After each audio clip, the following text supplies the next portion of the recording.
Hai semua, balik lagi ke channel Jejak Merlin. Dan hari ini saya bakalan menjawab pertanyaan teman-teman yang paling banyak ditanyakan dalam masa COVID-19 ini, yaitu soal coronavirus di Australia. Kalau teman-teman ngikutin video-video saya sebelumnya soal update situasi di Australia sekarang, sebenarnya teman-teman bakalan aware kalau dulunya yang dari lockdown, kemudian pelan-pelan turun dan mulai buka, dan akhirnya sekarang kita udah di stage 2 ya, which is udah hampir normal. Tinggal nunggu sampai stage 3 nanti yang mulai bakalan bulan depan mungkin ya. Dan sebenarnya pertanyaan ini udah lama sih masuknya, tapi saya belum sempat dan baru sempat sekarang, dan semoga ini masih bisa related ya buat teman-teman, dan semoga bisa menjawab pertanyaan teman-teman yang udah teman-teman kirim ke Instagram.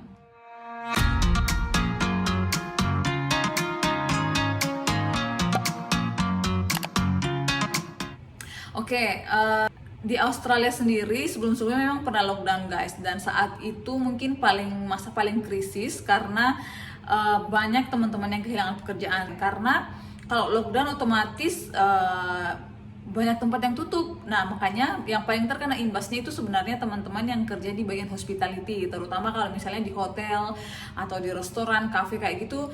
Ini saya tahu dengan pasti banyak banget yang hilang kerjaan, teman-teman saya yang kerja di bagi tempat-tempat seperti itu ya. Tapi beberapa bagian yang mungkin nggak terlalu terkena dampaknya, yaitu misalnya di farm, karena saya tahu farm masih terus saja mencari orang.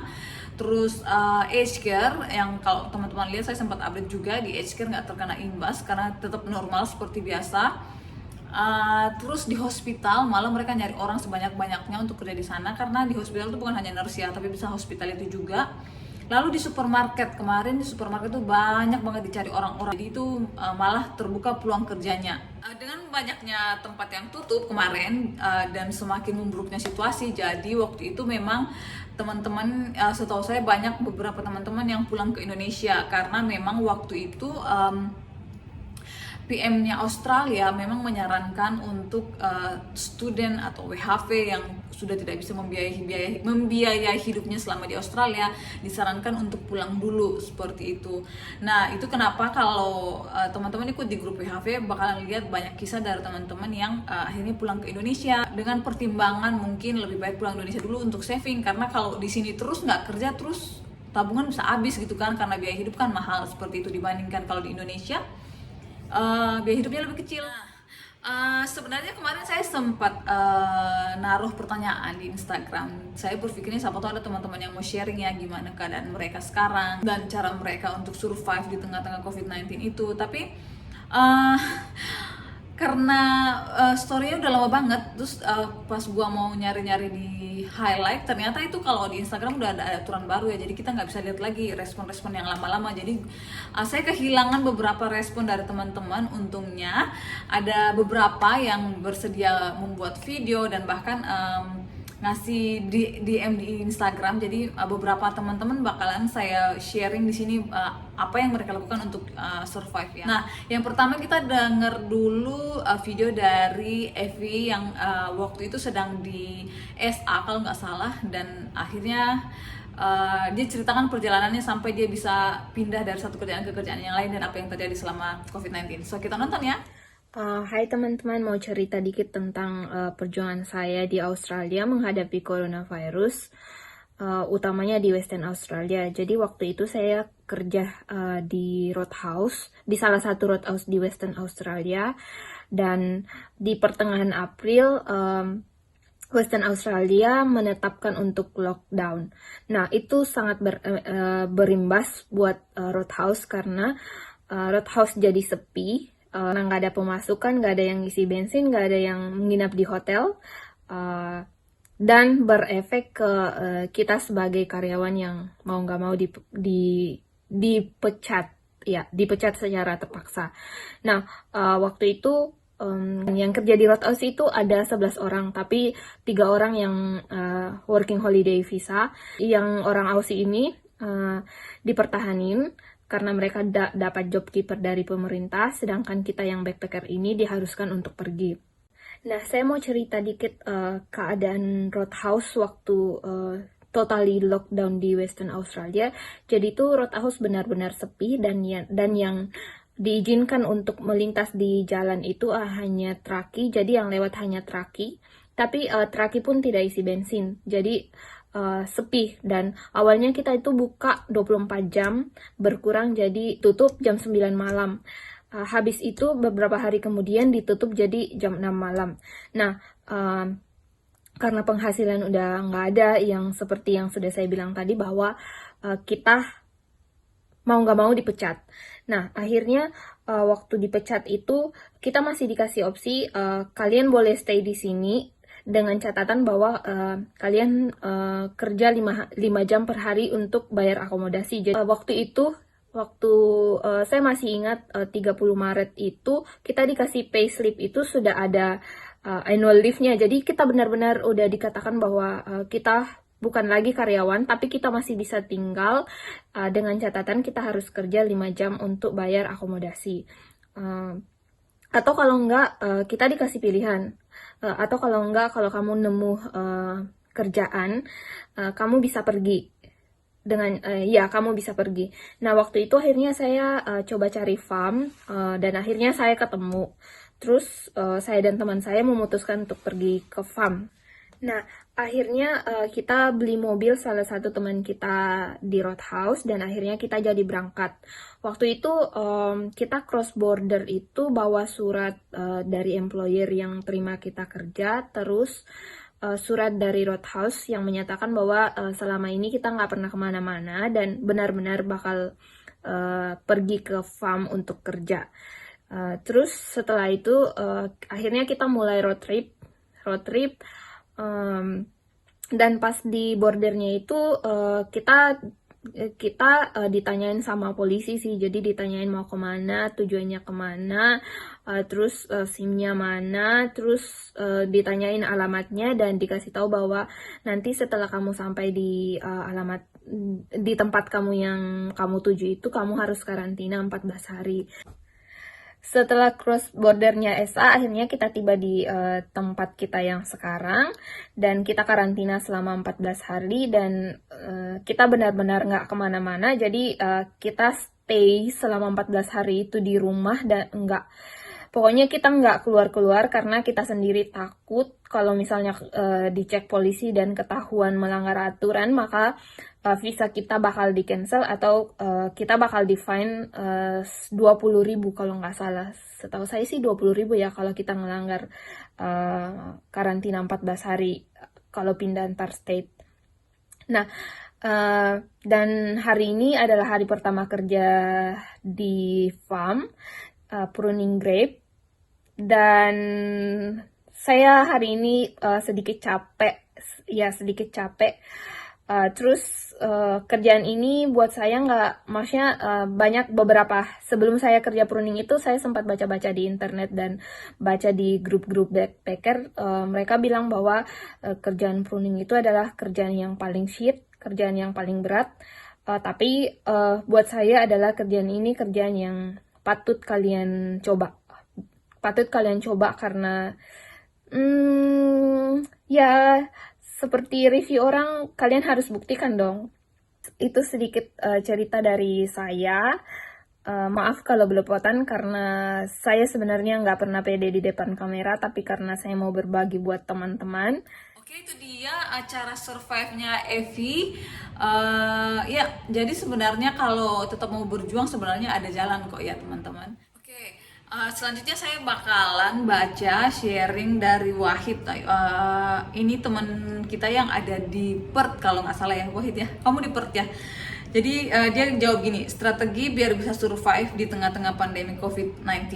Yang pertama, jangan stay di situ dulu sampai kondisi benar-benar membaik, karena di tengah-tengah pandemi ini bisa jadi job vacancy di city berkurang atau banyak PHK. Solusinya pergi ke outback untuk kerja farm atau animal cultivation, karena dia nggak impact sama COVID-19. Nah benar banget seperti yang saya sudah mention tadi ya, jadi farm itu nggak terlalu terkena dampaknya. Selain karena masalah kerjaan, tinggal di situ juga memperbesar kemungkinan kita kena COVID daripada di outback. Nah ini benar banget, karena di city kan banyak orang ya, kalau di outback kan kemungkinan untuk menjaga jarak masih lebih memungkinkan daripada kalau kalian di city ya. Yang kedua, apapun kerjaan yang kita dapetin di outback, kalau bisa dijalanin aja dulu walaupun kita ngerasa nggak betah. the most important kita masih dapat income bertahan hidup. Nah bener banget, ini sama seperti yang Evi sharing kan ya. Jadi dia pergi ke farm demi untuk survive seperti itu. Terus yang ketiga, harus pintar mengatur keuangan. Kalau kita lagi banyak income, jangan kalap ngabisin duitnya buat beli barang yang kita mau. Tipsnya, belilah barang in case kita benar-benar butuh. Contohnya ganti gadget. Contohnya ganti gadget, padahal gadget kita masih layak untuk dipakai. Intinya hidup hemat ya guys ya, karena kita kan nggak pernah tahu ya kedepannya bakalan tambah normal lagi atau akan ada sesi kedua dari COVID-19. Jadi ya mungkin di saat sekarang ini lebih tepatnya kalau kita lebih wise mempergunakan saving kita gitu ya. Nah ini yang keempat, dia bilangnya gini, jangan langsung decided buat balik Indo, karena di Indo kondisinya nggak lebih baik daripada di Australia. Ya mungkin itu salah satu masukan dari Wahid ya. Ya mungkin ada benernya juga sih, karena kalau kita lihat sekarang di Indonesia masih parah kan ya, sementara di Australia udah mulai membaik. Sekarang sudah mulai buka lagi restoran-restorannya, jadi mulai pada hire dikit-dikit meskipun belum terlalu banyak. Tapi kalau nggak terjadi hal yang buruk dan kedepannya tambah baik, harusnya lowongan pekerjaan bakalan lebih buka lagi seperti itu. Terus ini aku sempat nanya, pernah klaim super nggak? Jadi selama COVID-19 ini ada salah satu hal yang baik, yaitu government di sini mengizinkan para WHV dan para student untuk mengklaim super. Super itu apa sih? Kayak superannuation itu kayak uang pensiunan. Kalau mungkin kalau di Indonesia kayak apa ya, jam sostek gitu. Biasanya kalau kita baru boleh klaim ini kalau misalnya kita pulang ke Indonesia untuk for good ya selamanya. Nah meskipun kita bisa klaim, biasanya kalau normalnya itu kita hanya bisa klaim kecil banget karena kena pajak sekitar 65%. Jadi itu kenapa saat COVID-19 ini salah satu peluang yang baik, karena kita bisa klaim superannuation tanpa tax gitu loh. Jadi bisa benar-benar dapat 100% gitu, dan itu maksimal 10.000 K. Jadi kalau misalnya teman-teman WHV yang udah mungkin 1 tahun atau 2 tahun kerja di sini dan selalu pakai tax dan superannuation-nya sudah lebih dari 10K, mereka bisa ngambil 10.000 itu. Padahal 10.000 itu kan 100 juta ya, lumayan kan ya untuk ya mungkin buat nabung atau buat pulang ke Indonesia buat modal lagi, lumayan loh. Karena biasanya kita harus kena 65% pajak kayak gitu. Nah ini aku nanya sama Wahid, dia ngeklaim juga nggak? Terus dia bilang iya, ada klaim super juga, lumayan tuh buat nyambung hidup di Aus seperti itu. Oke, itu dari Wahid. Dan selanjutnya ada pengalaman dari teman yang ini saya nggak akan sebutkan namanya karena dirahasiakan.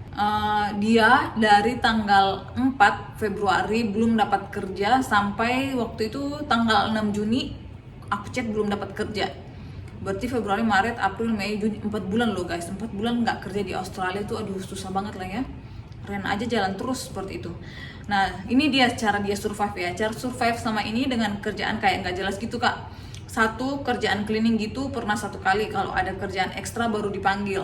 Terus cara kedua kayak di video kakak gitu, kumpulin botol-botol buat diuangin buat kebutuhan makan lah. Nah ini kalau teman-teman nonton video saya sebelumnya bahwa di Australia itu kita bisa menguangkan botol-botol bekas yang kita pakai, itu bener banget karena 1 botol itu harganya 10 sen, which is kalau misalnya kita bisa ngumpulin 50 botol aja itu $5, udah $5 ya, jadi lumayan banget.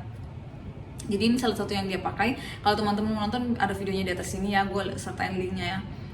Terus awalnya saya datang tinggal di apartemen kak, saya datang sama mama saya sebulanan lebih karena nggak dapat kerja. Akhirnya mama saya memutuskan untuk pulang, dan dikarenakan sewanya mahal 400 per week, akhirnya dia pindah ke tempat lain, dan di sana dia sempat dapat kerjaan 4 hari. Terus ada kerjaan bus cleaning juga, tapi habis itu dia kehilangan kerjaan juga. Dan akhirnya untungnya banget dia ketemu sama salah satu teman dari NTB yang mengizinkan dia untuk numpang di tempatnya selama COVID-19 ini ya. Jadi dia beruntung banget karena ketemu orang Indonesia ini yang bantu dia, sehingga dia nggak perlu bayar rent. Rent itu lumayan banget loh kalau bisa saving selama seminggu, karena per minggunya sekitar 150-an. Nah caranya dia survive sekarang itu yaitu dengan dia lagi mencoba apply untuk Uber Food ya, karena kalau sekarang sih Uber Food masih lumayan oke. Jadi itu dia beberapa kisah. Sebenarnya ada beberapa kisah yang lain, tapi karena di Instagram saya sudah hilang jadi saya nggak bisa bacain. Tapi yang pasti memang cara yang tepat untuk masa sekarang ini yaitu dengan jangan menghambur-hamburkan uangnya, berhemat sebaik mungkin, dan peluang kerja yang masih memungkinkan sekarang dan yang nggak terkena dampak seperti yang dibilang Wahid tadi, di farm, di animal, atau di supermarket kemarin masih oke, di aged care kayak gitu masih oke, tapi sekarang sudah mulai normal lagi. Dan selama COVID-19 ini beberapa bantuan yang kita terima dari government yaitu berupa superannuation yang bisa kita klaim. Dan yang kedua biasanya ada bantuan-bantuan makanan gratis atau sembako. Ini biasanya dari kalangan orang Indonesia juga ada, tapi dari food banknya di Australia juga ada yang mereka menyumbangkan makanan kayak gitu. Jadi ya seperti itu cara survive-nya teman-teman semua. Mungkin doain saja semoga kedepannya tambah baik lagi, jadi teman-teman bisa mulai mencari pekerjaan ya. Kayak gitu aja sih kalau saya pribadi sih, karena puji Tuhan saya nggak terlalu mengalami dampaknya karena saya kerja di aged care, jadi saya nggak bisa sharing dari pengalaman saya seperti apa. Kalau teman-teman lihat di Instagram saya waktu itu saya sempat mention bahwa ya caranya ikutin aturannya government aja. Kalau governmentnya bilang jaga jarak ya jaga jarak, jaga hygiene ya jaga hygiene kayak gitu. Itu dia update dari saya, semoga berguna buat teman-teman dan semoga bisa menjawab pertanyaan teman-teman soal cara teman-teman WHV di sini survive selama ini. Mungkin teman-teman WHV yang nonton bisa tambahkan di komen biar cara survive kalian seperti apa sih, seperti itu, untuk mungkin jadi bahan informasi tambahan buat teman-teman yang bakalan kesini. Oke, sekian dulu video dari channel Jejak Merlin teman-teman. Thank you for watching and I'll see you next video. Bye bye.